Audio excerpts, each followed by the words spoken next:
Everybody, Tashonda here, back with another video, and today we're going to be learning about how to use pivot tables through the Golden State Warriors 2024-2025 roster.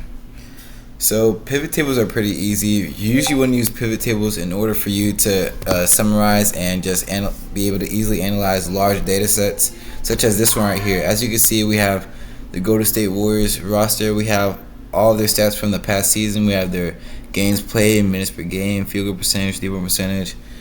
And it could be very hard just looking at all this data and looking for the stuff that you want. So what people do is they use this thing called pivot tables. So in order to create a pivot table, all I have to do is drag all this, go to insert, click pivot table. You can create your own pivot table, and sometimes depending on how updated your Microsoft is, you could just pick from over here, but today we're gonna create our own in a new sheet. Right here, as you can see, you don't really see anything on here, but that's because we have to put a chart for our pivot table. So we have plenty of options provided by Microsoft. We have a clustered column, we have a line, we have scattered with only markers, we have pie charts, and we have a cluster bar. And there's also we also have different types of charts over here. We have column, we have different types of charts under the column, under the line, under the scatter, under the pie, under the bar. But for now, we're just going to use the basic default clustered column. It'd be way easier to read our data. I'm going to move this over here. So for this one, I want to see who was shooting the best pie position for the Golden State Warriors this past season. Well, if I want to do that, it's pretty simple. All I have to do is get 3-point percentage, move it down to the values, because that's what the value that we're going to be analyzing. We're going to go to positions, bring it to legend or series.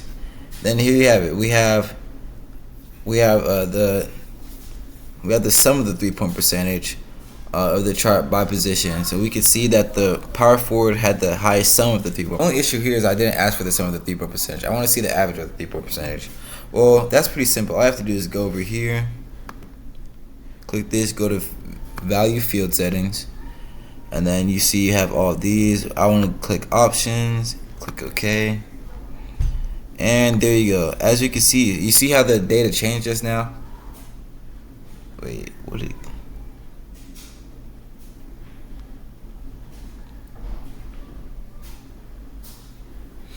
As you can see, the data has changed because now we have the average 3-point percentage of from each position instead of the. As you can see, the data chart has now changed because now we can see the average 3-point percentage per position instead of the sum of the 3-point percentage. As you can see, on average, the shooting guards of the Golden State Warriors shot better on average than any other position on the team. But I want to see who exactly was shooting. Go more into it and see which players exactly were shooting this high. Like, was someone shooting 12% from 3-point line, someone else came with 80%, or was everyone around the same area, around shooting all around 35.6%? And all you have to do, we can just drag the player over here, drag it to categories. We can see which players and their position that they play, and see what 3-point percentage they were shooting. So we can see Buddy Hield shot 37%. We see Post shot 40% from 3. We see Steph Curry, the greatest 3-point shooter of all time, shot 39% from the 3-point line, and so on. You could also play around with this chart some more. Let's say I want to see who's averaging the most rebounds. You can just move this over here. Actually, matter of fact, I want to see who's averaging the most points per game. Probably know who it is. Steph, Chef, look at Curry.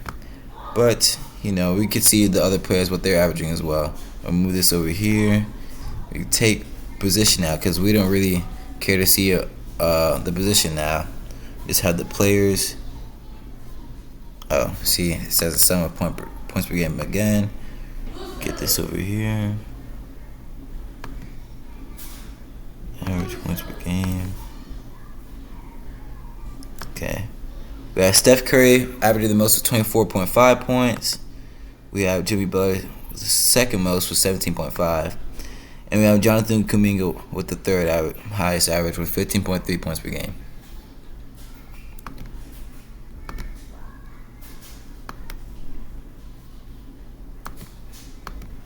As you can see, pivot tables are very simple to use in order for you to analyze large data sets such as this one. I'm going to include a link in the description for you guys to use this if you'd like and play around with it. And see you guys next time.